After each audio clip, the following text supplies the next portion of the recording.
Melissa Floris, 16 anni di Paoli Latino, è Miss Mondo Sardegna in carica.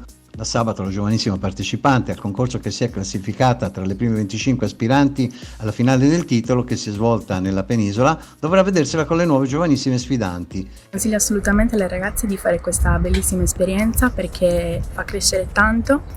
Io l'ho vissuta benissimo, sono cresciuta tanto e anche se ci sono stati tanti sacrifici ho ricevuto tantissime soddisfazioni.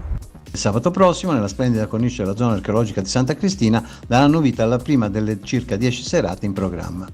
Noi comunque abbiamo il titolo, ce l'abbiamo in casa, visto che siamo detentori del titolo appunto di Miss Sardegna nel mondo. Una manifestazione che ha molto coinvolto la popolazione, ma soprattutto ha coinvolto tante famiglie e tante persone che saranno appunto ospite sabato prossimo a Santa Cristina. Noi abbiamo un'aspirazione, la confessiamo, che è quella di poter fare l'elezione proprio di Miss Mondo Sardegna per il 2023, poterla fare a Paoli Latino.